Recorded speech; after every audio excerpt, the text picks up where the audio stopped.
จะสบายดีประธาน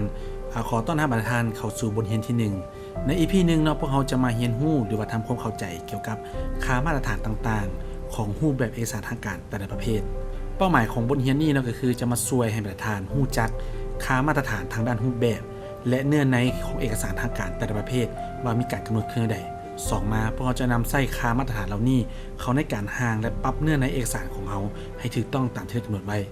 ต่อมาพวกเรามาเบิ่งว่าเกี่ยวกับการกำหนดค่ามาตรฐานและรูปแบบเอกสารทางการแต่ละประเภทแม้นมีนิติกรรมฉบับใดๆที่กำหนดไว้ที่ผ่านมาเนาะก็มีหลายฉบับมาตรฐานแต่ว่ามาฮอดปัจจุบันนี้เนาะสังรวมแล้วแม้นมีเพียง4ฉบับต้นต่อนั่นก็คือฉบับที่1แม่นกฎหมายว่าด้วยการสร้างนิติกรรมตัวนี้ประกาศใช้แต่ปี2012 2มาแม่นกฎหมายว่าด้วยเอกสารตัวนี้ประกาศใช้ในกลางปี2019ต่อมาแม่นดำรัสของรัฐบาลว่าด้วยตามประทับและสุดท้ายและล่าสุดก็คือคำแนะนำของรัฐมนตรีกระทรวงภายในเกี่ยวกับการจัดตั้งปฏิบัติกฎหมายว่าด้วยเอกสารฉบับเลขที่02/พนลงวันที่9มีนา2021ซึ่งตัวนี้ก็แม่นหากับประกาศใช้วังมนี่เนาะซึ่งในคำแนะนำฉบับนี้เองเนาะได้กำหนดอย่างละเอียดเลยเกี่ยวกับค่ามาตรฐานรูปแบบเอกสารประเภทต่างๆซึ่งพวกเราจะลงลึกเกี่ยวกับเอกสารฉบับนี้ก่อนที่เราจะลงเรื่องเรามาเบิ่งภาพรวมว่านิติกรรมฉบับนี้เพิ่นได้กำหนดบรรหารอย่างแน่เนาะบรรณาธิบดีแมนได้กำหนดเกี่ยวกับประเภทองค์ประกอบและการสร้างเอกสารทางการบรรณาที่2มันได้กำหนดเกี่ยวกับการคุ้มครองเอกสารเข้าออกต่อมาแม่นเวียกงานสำเนาเอกสารต่อมาแม่นการทำลายเอกสารและสุดท้ายแม่นการคุ้มครองและกวดการเกี่ยวกับค่ามาตรฐานต่างๆเพิ่นได้กำหนดอยู่ในเอกสารซ้อนท้ายของคำแนะนำฉบับนี้ตัวนี้ก็จะเป็นเอกสารซ้อนท้ายที่1นะประธานเพิ่นได้กำหนดอย่างละเอียดเลยประธานเกี่ยวกับการใช้ฟอนต์เนาะขอบเอกสารระยะห่างต่างๆมันเพิ่นได้กำหนดอย่างละเอียดนะตัวนี้ข้าพเจ้าให้บรรดาท่านเห็นภาพรวมเนาะว่ามันมีอย่างแน่นะครับส่วนเอกสารต่างๆเนาะแม่นข้าพเจ้าจะแนบใส่ลิงก์เนี่ยเนาะให้บรรดาท่านดาวน์โหลดแล้วก็ศึกษารายละเอียดเพิ่มเติมเพราะว่าตัวนี้เป็นเอกสารที่สำคัญหลายบรรดาท่านเพราะว่าเวลาที่เฮาห่างเอกสารตัวจริงเนาะแม่นเฮาต้องได้อิงใส่ค่ามาตรฐานเหล่านี้เนาะของแต่ละประเภทเอกสารเพื่อจะเฮ็ดให้เฮาห่างจังถูกต้องซึ่งในบทนี้ข้าพเจ้าจะมานำเสนอภาพรวมซื่อๆเนาะว่ามันมีการกำหนดค่าคือจังได๋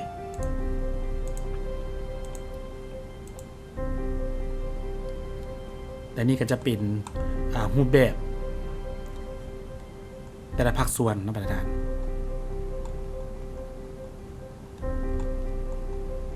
เขาก็จะอิงใส่รูปแบบตัวนี้เนาะในเวลาที่เราห่างเอกสารประเภทดังกล่าวนั้นนะเดี๋ยวจังไรข้าพเจ้าจะมาอธิบายเพิ่มเติมเนาะเกี่ยวกับข้อเป็นต่างๆเจ้าต่อมาพวกเรามาเบิ่งว่าองค์ประกอบเอกสารนี่ประกอบด้วยภาคส่วนไหนแน่หลักๆแล้วเนาะองค์ประกอบเอกสารพวกเราจะเบิ่งอยู่2ภาคส่วนที่1แม่นสิ่งที่ใช้บรรจุข้อมูลและภาคส่วนที่2แม่นเนื้อในเอกสารในสิ่งที่ใช้บรรจุข้อมูลเนาะพวกเรามาเบิ่งอยู่ที่2ปัญหาหลักๆก็คือ1แม่นขนาดของเจี้ย2แม่นขอบเจี้ยเจ้าพวกเรามาเบิ่งนำกันว่าเกี่ยวกับปัญหาดังกล่าวเพิ่นกำหนดขึ้นได้กลับคืนเข้ามาสู่เอกสารซ้อนท้ายที่1ในนี้เนาะเพิ่นได้กำหนดอย่างชัดเจนมาตรฐานเดี๋ยวข้าพเจ้าสั่งรวมให้เนาะ1เกี่ยวกับการสร้างเอกสารทางการที่นำใช้เป็นภาษาลาวเพิ่นกำหนดให้ใช้รูปแบบตัวหนังสือหรือว่าฟอนต์แม่นฟอนต์เพชรลาด OT เนาะขนาดเอกสารแม่นขนาดเจี้ย A4 ต้องใช้ GIC เนาะและส่วนขอบเจี้ยของเอกสารแต่ละด้านเนาะเพิ่นกำหนดดังนี้ขอบเจี้ยระยะห่างด้านถึงเนาะก็คือ2ซน.ด้านลุมเป็น2ด้านขวา2ด้านซ้ายนี่เป็น3สาเหตุที่ให้ขอบด้านซ้ายนี่กว้างกว่าหมู่ก็เพื่อว่าจงเนื้อที่ในการจ้ำตามประทับเอกสารขาเข้าแล้วก็เกี่ยวกับการจัดเก็บเอกสารเนาะเข้าแฟ้มเข้าสำนวนต่างๆเนาะเพื่อว่าให้มีหน้าที่ในการจัดตัวต่อมาเพิ่นได้กำหนดเกี่ยวกับระยะห่างระหว่างแถวทั้งหมดของหน้าเจี้ยหรือว่า line spacing เพิ่นกำหนดอยู่2ค่าถ้าสมมุติเฮาปรับค่าอยู่ในรูปแบบของ single เนาะก็จะอยู่ระหว่าง1ถึง 1.15 ถ้าว่าเฮาปรับค่าในรูปแบบของ exactly ก็อยู่ระหว่าง17ถึง22 point นะเจ้าต่อมาพวกเรามาเบิ่งระยะห่างระหว่างวรรคทั้งหมดของหน้าเจี้ยหรือว่าค่าพารากราฟเนาะเพิ่นตั้งอยู่ที่0ต่อมาเป็นระยะห่างระหว่างกากเครื่องหมายซาดและชื่อประเทศคำขวัญของซาดเนาะเพิ่นตั้งค่าระยะห่างถ้าว่าเป็นแบบ single เนาะก็จะอยู่ที่ 0.5 ถ้าว่าเป็นค่าแบบ exactly ก็อยู่ที่7 point นะเจ้าต่อมามีการหมายเลขหน้าเอกสารที่มี2ใบขึ้นไปนะมาตรฐานเราจะต้องได้หมายเลขหน้าซึ่งในนี้เพิ่นได้แบ่งออกเป็น2กรณีที่1ถ้าสมมุติว่าเอกสารของเรามีภาคส่งฟุตโนตเนาะอยู่ทางรูมนี้เนาะจะเป็นภาคส่วนที่กำหนด ระบุข้อมูลเกี่ยวกับการประสานงานติดต่อต่างๆรวมไปถึงข้อมูลของภาคส่วนทางเอกสารเพิ่นจะระบุเมียนอยู่ภาคส่วนของฟุตโนตนี่เนาะถ้าว่าในกรณีนั้นเนาะในการหมายเลขหน้าแมนพวกเขาจะหมายอยู่ที่ด้านขวามือลุมสุดเนาะของหน้าเจียเนาะอันนี้เป็นกรณีที่1กรณีที่2ถ้าว่าเป็นเอกสารที่บ่มีภาคส่วนของฟุตโนตแมนให้หมายอยู่ระหว่างกลางด้านลุมสุดของหน้าเจียเนาะจะเป็นอยู่ตำแหน่งนี้จ้ะและต่อมาเนาะเกี่ยวกับเอกสารทางการที่นำใช้ภาษาต่างประเทศโดยเฉพาะเป็นภาษาอังกฤษเนาะแมนเพิ่นได้กำหนดรูปแบบตัวหนังสือเนาะหรือว่าฟอนต์นี่ให้เป็น Times New Roman นะเจ้าสรุปสังรวมแล้วก็คือรูปแบบของเจี้ยเนาะแมนให้ใช้เจี้ยขนาด A4 ขอบเอกสารเนาะด้านถึง2ลุม2ซ้าย3ขวา2ส่วนเอกสารทางการที่เป็นภาษาลาวแมนใช้ฟอนต์เพชรราชโอทีส่วนเอกสารทางการที่เป็นภาษาอังกฤษเนาะแมนให้ใช้ฟอนต์ Times New Roman นะเจ้าต่อมาพวกเราจะมาทำความเข้าใจละเอียดเพิ่มเติมเนาะเกี่ยวกับระยะห่างนะเจ้าระยะห่างโดยพื้นฐานเนาะมาตรฐานสังเกตอยู่บนจุดนี้เนาะมาตรฐานระยะห่างพื้นฐานที่เขายับแถวเข้านี่เนาะโดยมาตรฐานแล้วโปรแกรมก็จะตั้งค่ามาอยู่ที่ 1.27 เนาะ 1.27 ซนติเมตรหมายความว่าเขากดแท็บ1เข้าไปเนาะมันจะเป็นค่า 1.27 ซนติเมตร 1.27 ซนติเมตรเนาะจะไล่เป็นค่ามาตรฐานเนาะของการยะวางในเอกสารทางการเขาเอาค่า 1.27 นี่เป็นมาตรฐานดังนั้นในเวลาที่ประธานสังเกตเนาะเวลาที่เขาระยะห่างระหว่างบนอิงนี่เนาะประธานจะสังเกตว่าแต่บนนี้หาขอบเอกสารจะเป็น 1.27 และตัวที่เครื่องหมายคิดหน้านี่เนาะกระเมนจะเอาค่า 1.27 นี่มาหาร2ก็จะเท่ากับ 0.635 เนาะมันจะอยู่เป็นอันนี้เจ้าและส่วนบนเฮียนกับเรื่องเนาะตัวนี้ก็เจ้าก็จะยับเข้าไป2แท็บเนาะก็คือ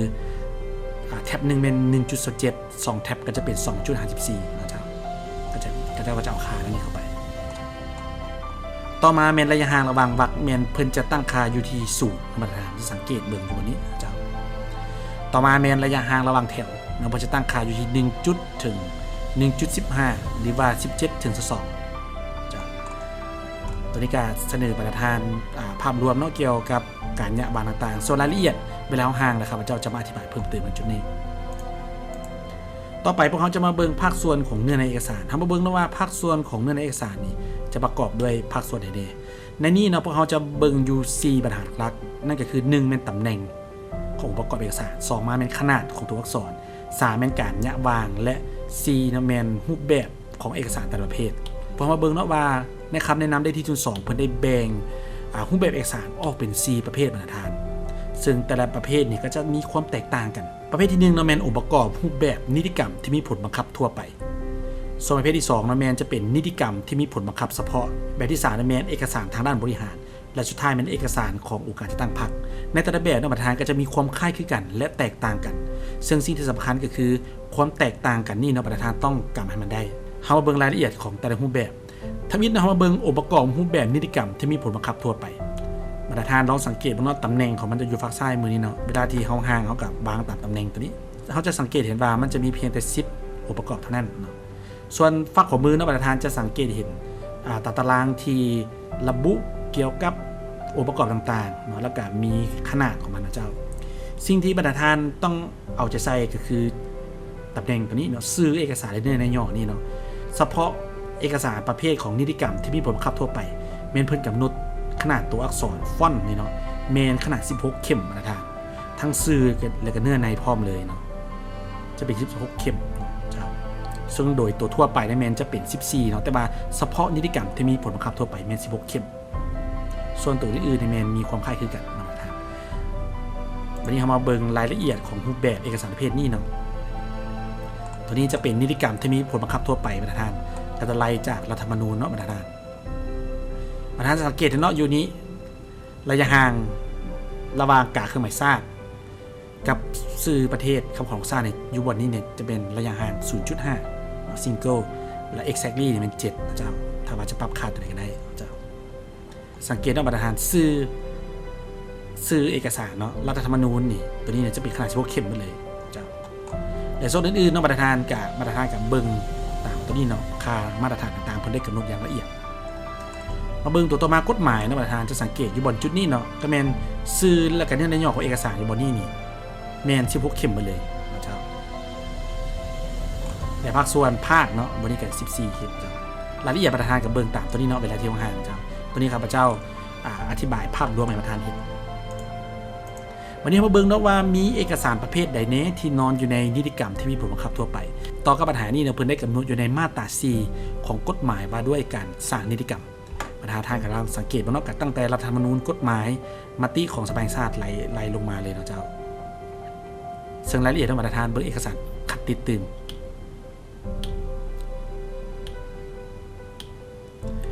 ต่อมาพวกเขามาเบิ่งองค์ประกอบรูปแบบนิติกรรมที่มีผลบังคับเฉพาะประธานสังเกตเนาะว่าฝากซ้ายมือน่าจะเป็นตำแหน่งขององค์ประกอบต่างๆเนาะทั้งหมดจะมีทั้งหมด13ตำแหน่งและส่วนฝากขวามือเนาะประธานจะสังเกตเห็นรายละเอียดข้อมูลต่างๆเนาะของแต่ละองค์ประกอบและสิ่งสำคัญอยู่จุดนี้ประธานสิ่งที่แตกต่างกันที่ให้ประธานกลับให้ได้ก็คือเกี่ยวกับซื่อและเนื้อในย่อของประเภทนิติกรรมที่มีผลบังคับเฉพาะเมนจะเป็นขนาด14เข็มประธาน14เข็มมันจะแตกต่างกับตัวเมื่อกี้นะสำหรับนิติกรรมที่มีผลบังคับทั่วไปเมนจะเป็น16เข็มส่วนตัวนิติกรรมที่มีผลบังคับเฉพาะจะเป็นขนาด14เข็มประธานตัวนี้เขาต้องกลับให้ได้นะความแตกต่างของมันต่อมาพวกเขามาเบิ่งรูปแบบละเอียดของมันตัวนี้จะเป็นรัฐดำรัฐนะประธานจะสังเกตเห็นว่าตำแหน่งต่างๆเนาะก็จะคล้ายคือกันเนาะแล้วมาเบิ่งในจุดนี้ประธานซื้อเอกสารจะเป็นขนาด14เข็มส่วนอื่นๆเนาะก็คล้ายๆคือกันเจ้าตัวนี้เขาก็เบิ่งตามตัวนี้เลยเนาะขอตกลงเนาะประธานขนาด14เข็มหมดเลยเนาะทั้งซื้อและก็เนื้อในย่อ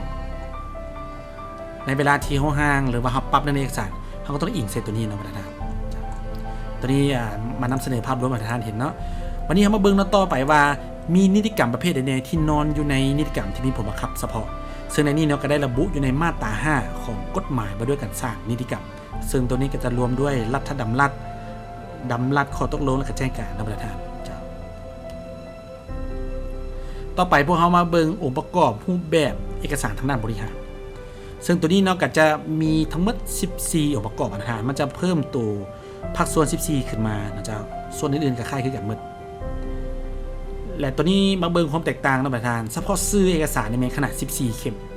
ส่วนเนื้อในย่อนะประธานจะเป็นขนาด12เข็มเนาะตัวนี้เป็นความแตกต่างนะประธานดังนั้นเวลาประธานห่างเนาะประธานต้องกำชุดพิเศษของตัวนี้มาได้ต่อไปพวกเขามาเบิ่งรายละเอียดของรูปแบบเอกสารทีนี้จะเริ่มจากบทบันทึกนะประธานจะสังเกตได้ว่าตัวนี้เราซื้อเอกสารเป็น14เนาะและตัวเนื้อในย่อเป็น12เข็ม14เข็ม12เข็มตัวนี้อื่นนอกประธานกับเบิ่งตามตัวนี้เลยถือว่ามาฮอดคำแนะนำฉบับตัวล่าสุดเนาะถือว่าเพิ่นได้เห็นละเอียดนะประธานเพราะว่าพวกเขาได้ออกแบบให้ทุกคนสามารถเข้าใจได้หมดเนาะว่าองค์ประกอบต่างๆค่ามาตรฐานแต่ละภาคส่วนนี่มีขึ้นได้ก็เพียงแต่อิงใส่ตามตัวนี้เนาะระยะห่างต่างๆก็ถือว่าเขาจะสามารถห่างเอกสารได้อย่างถูกต้องซึ่งก็ขอแจ้งนประธานเนาะว่าเกี่ยวกับการออกแบบต่างๆเหล่านี้เนาะก็แม่นกระตัวข้าพเจ้าเองเนาะเป็นผู้ออกแบบนะเจ้าบนพื้นฐานของการปรึกษาหารือของคณะพิจารณาต่างๆต่อมาพวกเขาจะมาเบิ่งเกี่ยวกับองค์ประกอบพื้นฐานรูปแบบเอกสารขององค์การจัดตั้งพรรคโดยภาพรวมแล้วกับบ่มีอย่างแตกต่างนะประธานก็คล้ายคลึงกันหมดเลยเขาเบิ่งรายละเอียดของรูปแบบของเอกสารของพรรคตามนี้เลยนะประธานหลายคนเนาะอาจจะยังมีข้อสงสัยเนาะว่าเป็นอย่างรูปแบบเอกสารทางการของพรรคคือมาใส่กาเครื่องหมายของชาติเนาะคือโบใส่กาเครื่องหมายของพรรคนะเจ้าซึ่งเกี่ยวกับประเด็นนี้เนาะในเวลาที่พวกเขาได้มีการค้นคว้ากับคณะพิจารณาต่างๆเนาะก็ได้มีการแลกเปลี่ยนกันเนาะเกี่ยวกับประเด็นดังกล่าวนี้ซึ่งสุดท้ายเนาะก็ได้ขอสรุปว่าเอกสารของพรรคเนาะก็ต้องใส่กาโลโก้เครื่องหมายชาติขึ้นกันหมดเนื่องจากว่าพรรคประชาชนปฏิบัติลาวกับแมนนอนอยู่ในประเทศสปป.ลาวนี่เนาะดังนั้นเราจะใส่แต่กาเครื่องหมายตัวนี้อันเดียวกันหมดให้เป็นเอกภาพกันส่วนการจำแนกว่าเอกสารตัวใดเป็นของพรรคของรัฐเนาะมาให้จำแนกอยู่ที่ตำแหน่งนี้เนาะองค์การประกาศใช้เอกสารและก็ตำแหน่งของผู้เซ็นและสุดท้ายก็เป็นตาประทับเนาะมันจะมีสัญลักษณ์กาเกี่ยวข้องตีอยู่นี่เนาะตัวนี้ก็เป็นข้อมูลเพิ่มเติมให้ท่านส่วนเอกสารวิชาเฉพาะของเพิ่นก็จะมีการออกแบบต่างหากเช่นว่าใบยุ่งง่ายสมาชิกพรรคเนาะเพิ่นก็จะมีใส่เป็นกาเกี่ยวข้องตีและก็จะมีคำขวัญเนาะจะบ่ได้ใช้สื่อประเทศคำขวัญของชาติตัวนี้เนาะแต่ว่าในหลักสูตรนี่เนาะพวกเขาจะบ่ได้ลงลึกเกี่ยวกับเอกสารของพรรคเนาะพวกเขาจะลงลึกเกี่ยวกับรูปแบบเอกสารทางการของรัฐนะเจ้าสำหรับบทนี้ก็จะประมาณนี้นะเจ้าสรุปก็คือเจี้ยที่ใช้ในการห่างเอกสารทางการแม่นให้ใช้เจี้ยขนาด A4 ขอบเอกสารเนาะด้านทึงในแมน2ลุม2ซ้าย3ขวา2นอกจากนั้นบรรทัดฐานก็ต้องได้กำได้ถึงองค์ประกอบและก็ค่ามาตรฐานของแต่ละประเภทเอกสารตืมเนาะเพราะว่าแต่ละรูปแบบมันจะมีการกำหนดค่าที่แตกต่างกัน ส่วนรายละเอียดต่างๆเนาะเกี่ยวกับค่ามาตรฐานดังกล่าวนั้นขอให้บรรทัดฐานศึกษารายละเอียดเพิ่มเติมเนาะนำเอกสารคัดติดนำบทเรียนนี้ซึ่งในบทต่อไปพอจะมีเรียนรู้เกี่ยวกับการปรับค่าคำสั่งต่างๆก่อนการห่างและก็มีเรียนรู้เกี่ยวกับปุ่มคำสั่งลัดถึงแป้นพิมพ์จำนวนหนึ่งที่จำเป็นและพบกันในบทต่อไป